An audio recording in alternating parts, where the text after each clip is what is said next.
Mr. Aman Ali Bhangash and Mr. Ayan Ali Bhangash, the Sarod Masters and Composers. To chair this session, we have with us Dr. Preetha Reddy, the Conclave Chairperson. A very warm welcome to the dignitaries on the dais. Can we have one more round of applause, ladies and gentlemen?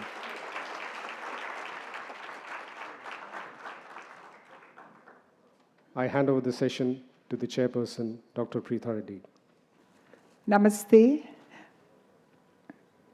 Respected Khan Saab, respected Mrs. Subbalakshmi Khan, who I know from my school days as Raju Akka, Aman and Ali, both of you. It's such an honor to be with all of you today on the stage. IMA has done many programs.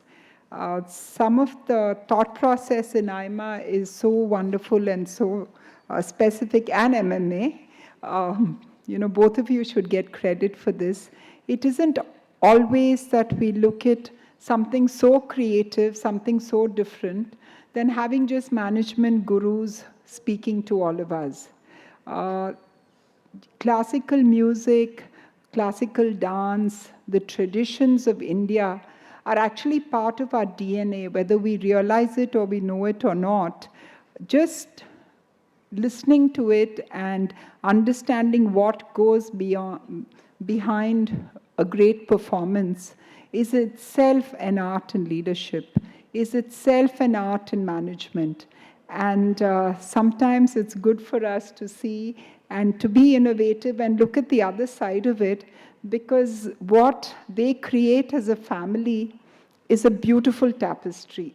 It's a beautiful tapestry which just resonates in our mind after we hear a wonderful performance. And I'm glad you're doing this in Chennai, Khan Saab, because Chennai really appreciates the very fine form of classical art, whether it's music or whether it's dance. It doesn't have to just stay with Carnatic music. Chennaiites as a people, as a race, actually appreciate the fine arts much more than many states of India. It's been a tradition, and I'm so glad that you're here. And I think business and art have always shared this interesting relationship. And the wealth created from business has helped art flourish. In the days of yore, it was the kings who really supported the fine arts. Today, it's the business houses, so it's not too much of a difference. What kind of phases me is that the governments don't support classical art and culture as much as business houses do, except for the fact that, they do confer these titles, and they have a lot of bodies and associations. But if we study the patterns in India, it's the business houses which do it, which means that the business houses have some great leaders who really look after the arts, the fine arts in India. And so that's where the synergy between a management organization, business houses, and appreciating fine arts comes from. About the family of the Khans, Ustad Amjad Ali Khan, Khan Saab, has been the leading Sarod artist in the world for many decades. And he has created a tremendous legacy of excellence in classical music. A prodigy, as a child, he gave his first recital at the age of 6, and he was taught by his father and guru, Hafiz Ali Khan of Gwalior. He carried the heritage of the Bangash school of music into modern India. Ustad ji has been a great ambassador of Indian classical music to the world and has become a global music icon. He has been honored around the world, and his accolades include Padma Vibhushan, Commander of the Order of Arts and Letters from the French government, and Fukuoka Cultural Grand Prize in Japan. He has continued his family tradition of passing on the music to his sons, Aman and Ayan Ali Khan, who have now become global celebrities in their own right. Such a wonderful head of the family. Subbalakshmi Khan is an outstanding Bharatanatyam exponent. She comes from an illustrious family of Assam. She started with Manipuri actually and was quickly identified as a major talent. And then she joined the famous dance institution Kalakshetra in Madras and obtained her diploma and post-graduation there. A gifted dancer, she has performed all across Europe and America with Rukmani Devi Arundel herself, and she married Ustad Amjad Ali Khan, and she continued performing till 1985. But today she manages her husband, her children, her grandchildren. Dancers, I used to be a dancer from Kalakshetra, so I must give you this inside story. And as a kid, I was one of her large fan clubs in school. And I don't know if she realized it, but we used to follow her around the campus because she was the most phenomenal dancer, the most beautiful lady, which she continues to be. So I have a special place of affection for her. But as dancers say, and I'm one too, that when we give up dancing, we end up dancing to everyone's tune. So today, I don't know if the men in the Khan family are dancing to her tune or she is dancing to their tune, but we're very happy to have you here with us. Both Aman and Ayan Ali Bangash picked up the baton of Bangash music legacy from their illustrious father, and they have taken Sarods to the millennials. They're the 7th generation of Sarod masters of the Senia Bangash School of Music. They have become international stars in their own right, and in 2014, they performed at the Nobel Peace Prize ceremony and the Nobel Peace Prize concert with their father and other global musicians. Like their father, both the brothers are prodigies, and they started performing in public at the age of 8. They have built a great reputation and fan following around the world, and they have performed in world music events at iconic concert halls. They have also composed music for films, recorded albums, hosted music shows on television, and their last album was called Amalgam, which was released in 2016.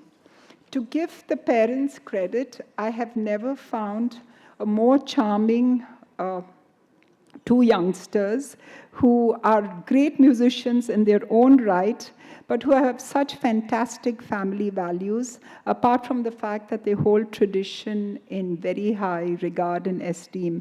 Thank you both, Aman and Ayan, for being here with us. We're truly honored by having you here.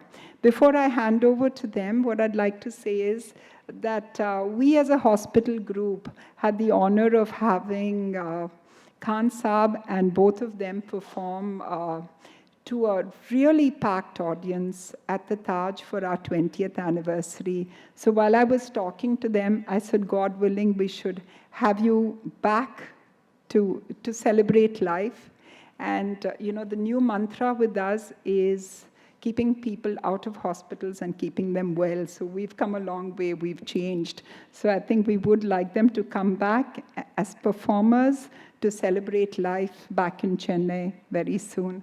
Thank you all for being here with us. We're truly honored. So today's session was actually more about question and answers to all of them. But before I really get into the actual questions, I think a few words from Khan Saab would be really nice for us.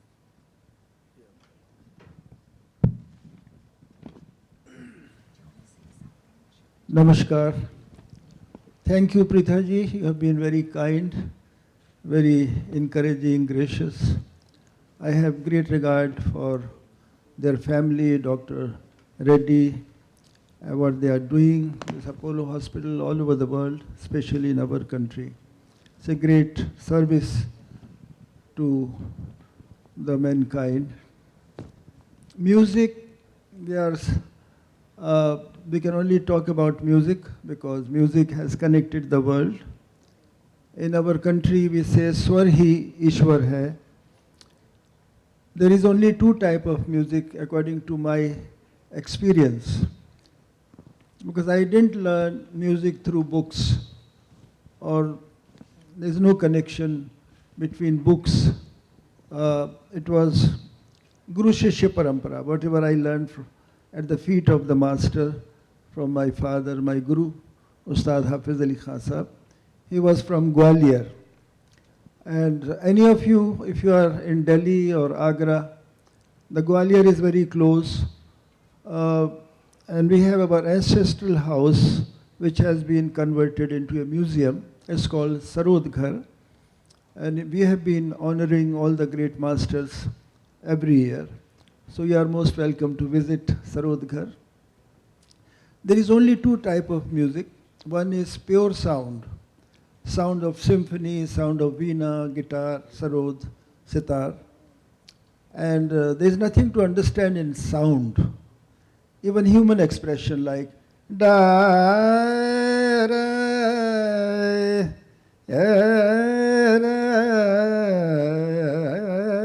re. So no words, no language, only sound.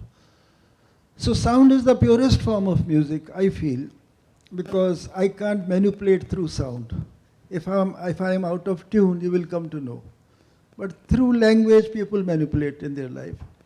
So other kind of music is based on language, text, lyrics, and that is called kriti or song, and in praise of Lord Ganesha or Rama or Krishna, or romantic songs. So the song become very popular because of the language. But as I said, that language also create barriers. I hope everybody can enjoy the sound, the pure sound of music. I enjoy listening to Beethoven, Mozart, European classical music also. So I am grateful to God that I am born in the family of musician, and I am grateful to God that I have Subbalakshmi ji as my wife in my life. So I would like to ask her to say a few words. Then Aman and let's just speak a little bit, then we'll answer your questions.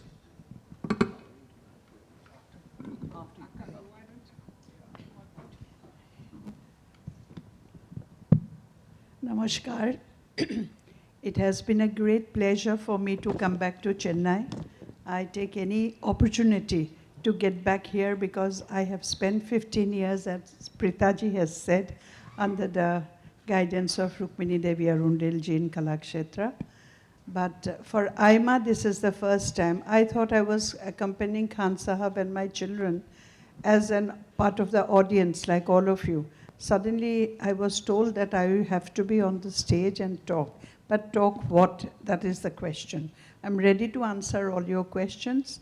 But Aima, I would like to say a word about Aima, that what they are doing is really amazing. What I have seen my sons going to, whether it is Calcutta, Orissa, or Gujarat, any part of the country where Khan Sahab, Aman Ayan independently, going and talking to the children or the elderly people also. And music is something that, you know, when you talk about business management, music, I think, comes last.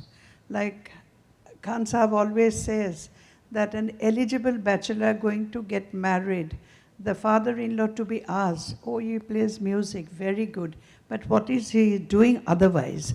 So such as our... This was not asked from me. No, it was not my parents. But coming to say that, you know, music has a lot to do with life, because refinement of life is fine arts. And this is what we believe in.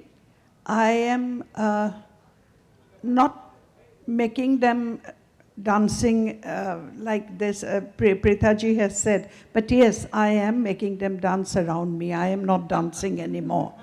But it is the best thing, because you need an anchor in the house to hold the fort.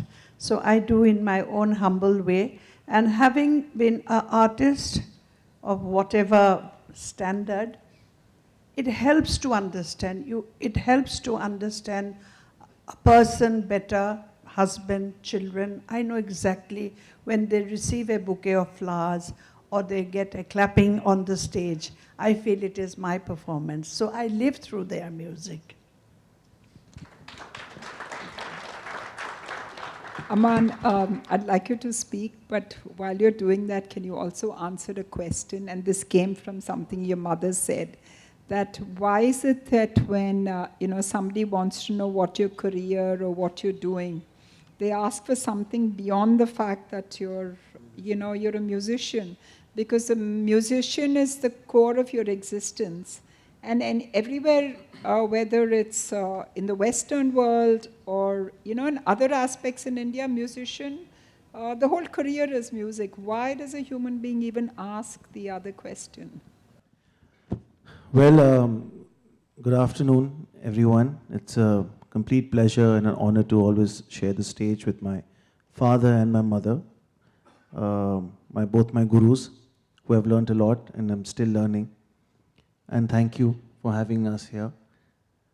So the answer for this, actually, I live in a very cultured city called Delhi. That question actually is only asked in north part of India.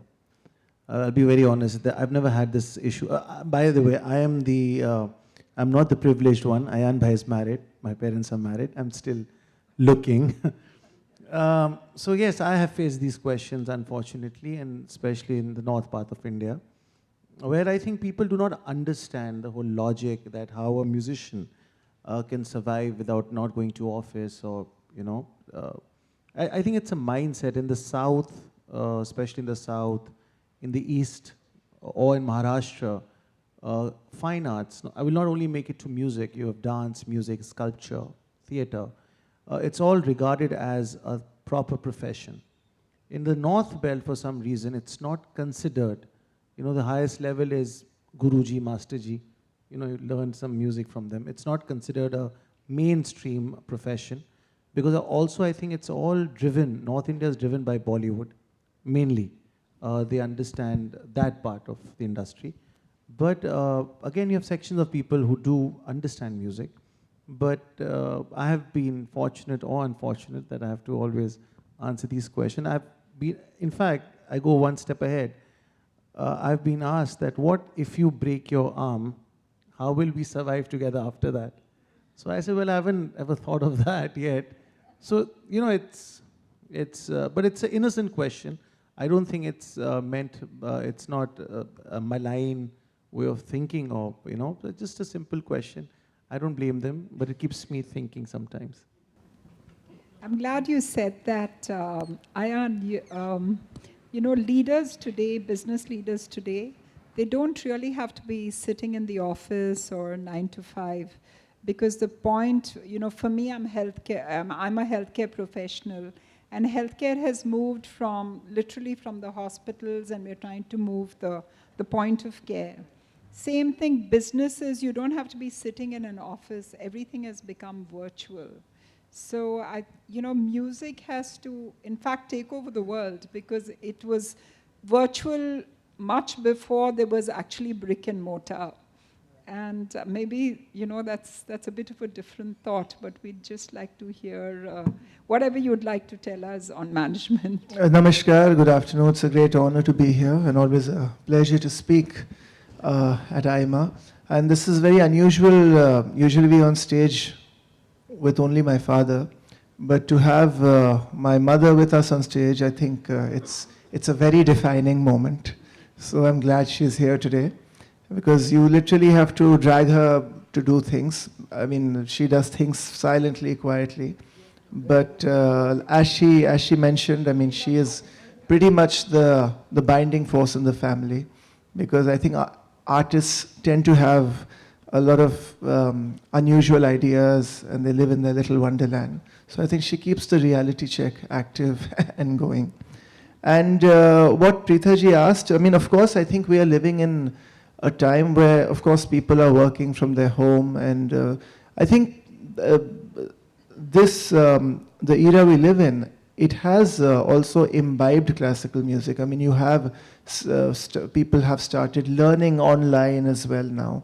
A lot of that is happening, but I think it entirely depends on where you want to go in that journey as an artist. You could be learning just for the fun of learning, or just for the passion of learning.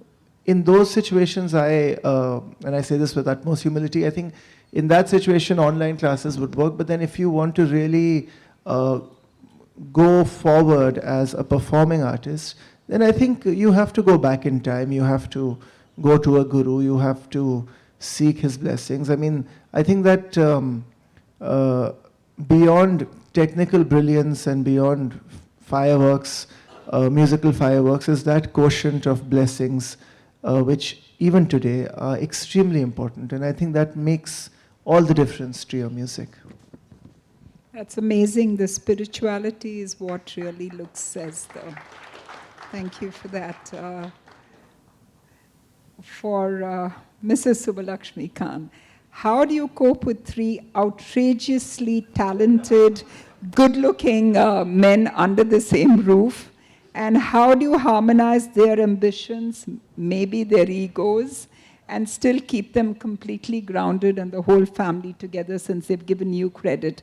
That's the management, I think, learning everyone wants to hear about. Well, this question I have answered many times. When we discuss, it's like an open house. You know, in Parliament they have 1 hour of questionnaire, that our house, morning cup of tea together, all the discussion of the world, music, politics, everything. And it goes to such an height. After that, Khan Sahab said, I think we should write it on the board outside, instead of Khans, we should say, we are all mad people. That's what he says. But what I'm saying, that it is, again, the art, on a serious note, that having spent so much time with art and culture, and art and culture cannot just imbibe, it has to be within yourself. Like the hair, nails, everything keep growing till you are, till your last breath. Similarly, culture, once an artist, I think it's always an artist, it grows in you. Art grows in you. So you understand the feeling. I exactly know what Khan Sahab or Aman or Ayan, before a concert, what they are going through, how tense they are, rather how relaxed they are after a concert, because they want to sit down together and then talk more, because that's a vacuum. You build up so much. And so that understanding is very important. And being an artist, I think I understand it. I understand them, their feelings, their mood swings, everything. You need to have a lot of patience with them. This is not an easy job. Let me tell you very frankly, to hold the fort of all 3 musicians. Now I see my 5-year-old 2 grandchildren, twins, coming up also, sitting in this music room. Sometimes you feel that they are going to be the 8th generation of a continued sarod playing in the family. So it's going to be, with your blessings, we all need, so that they can continue doing it. And as Preeta said, well, good looks are not in my hand, it comes from above. Good looks, bad looks. I think the inner self, the beauty comes out of inner self. It is very important. But on a lighter note, I would like to say, once somebody asked me, how do you deal with Khan Sahib? He's such a good-looking man. I said, oh, really? I thought otherwise. But then again I said seriously, I said, he can go anywhere he wants to go, but he has to come back to me because I have the remote in my house. That's the reason. I think it is the understanding, it is the, the shanti of the family, it's very important. And to be a mother to the children in their needs, I think that is what the binding force is. Khan Sahab, there's a lot which business families have to learn from your family. What is it that, from a succession planning, from career planning from the children, just grooming the children to be stars in their own right. What is your advice? Because, you know, it's happened in our family. My dad has 4 daughters, and all 4 of us are equals, even though age kind of sets us apart. But he's kind of, you know, laid the ground rules that all 4 are equals. And you have to respect and perform whatever you have to do with each other. What is your advice to business families? Because I think when families stay together, businesses actually grow, careers actually grow. So what is the learning for all of us?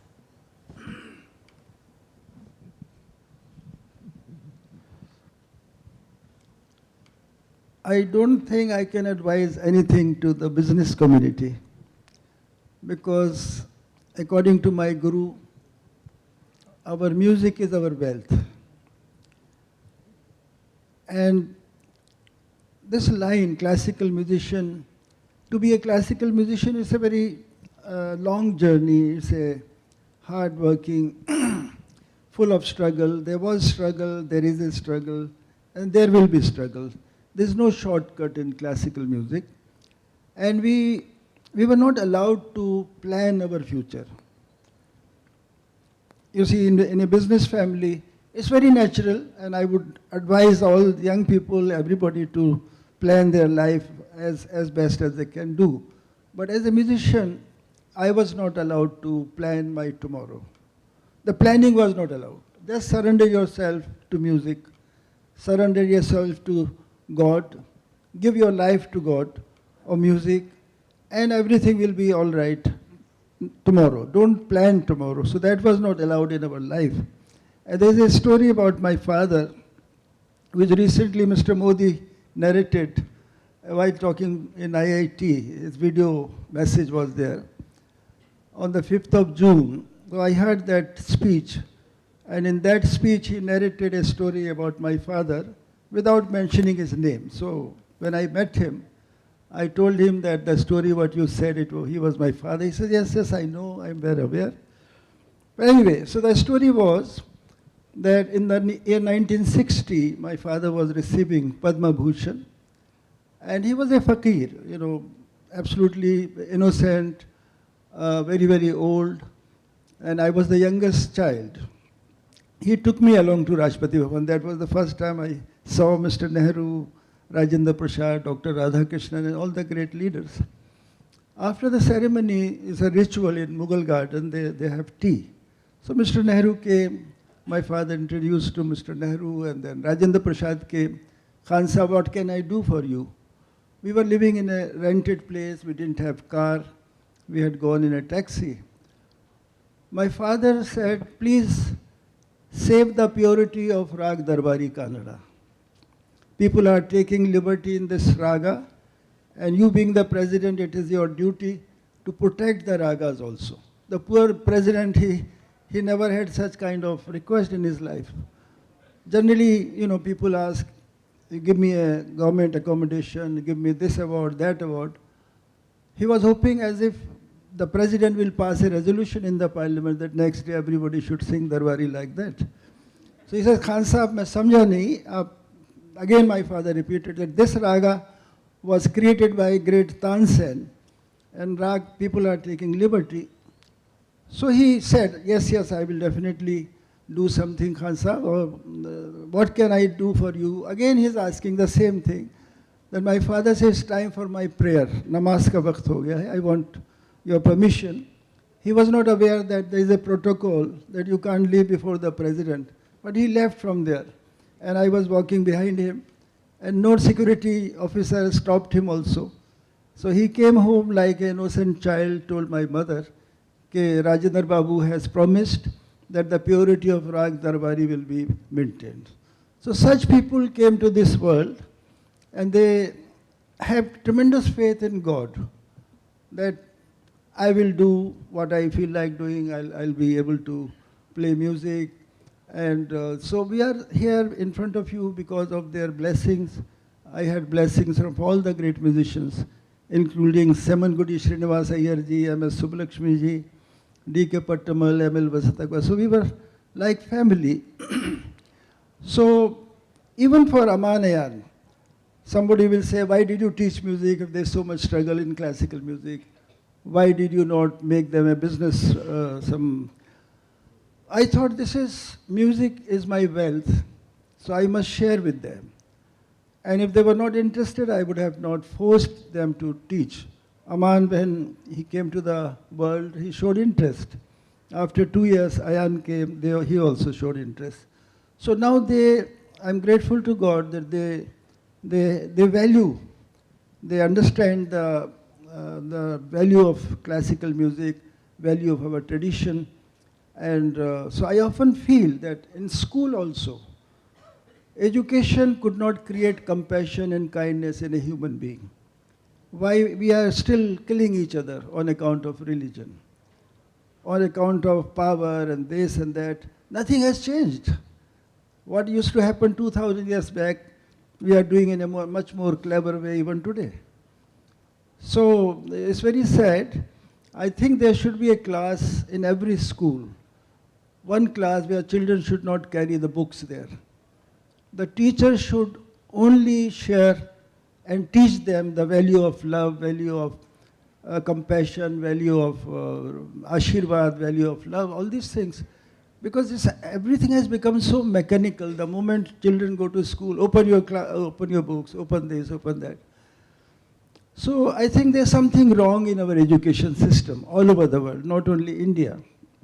Yet children, they must become more compassionate, more kind, but I can't give any lesson or any advice to a business community. I'm sorry. I think, Khan Saab, in what you said, there's actually a message to the business community. You're a true karma yogi, and you said that, I should have spiritual guidance, and I should do what I'm doing and just aim for excellence. That is probably the best message ever for all of us. Because we have to do what we have to do and see that we do it with spirituality and passion for the greater good. Earlier in the morning, there was one observation which I was making to everyone, is that when we look at leaders, all the leaders who became great leaders, whether it was Mahatma Gandhi or if it's Modi ji right now, and many others, they did it because there was no selfish aspiration. None of them did it because they wanted to create material or monetary wealth. They created a wealth which is love and compassion and a legacy they left behind. And all of them became great leaders because there was no selfishness in what they created. And that's probably what leadership for growth really has to look at, is that you have to do something which you're doing really well. You have to do it for the greater good. You have to do it for mankind, to leave a legacy behind. And that automatically is a wealth which far outlives anyone's bank balance or palatial homes or aircrafts, because Prabhu Chawla said the first thing a businessman wants to do is to buy an aircraft. So, I think these are the lessons which we need to learn. So let me ask Aman this question. You are a son of a great father, and you've made a career for yourself. You're somebody in your own right. Have you done that because you just loved music? Or did you do it like the way I did a little? I'm not as famous or, I made it so big. But I did it because I felt that, my dad was working very hard. And he didn't have enough help because he couldn't afford a secretary in the first place. So, we girls just started working for my dad to help him out. So did you do it because you admired your dad, or did you do it because music is a fantastic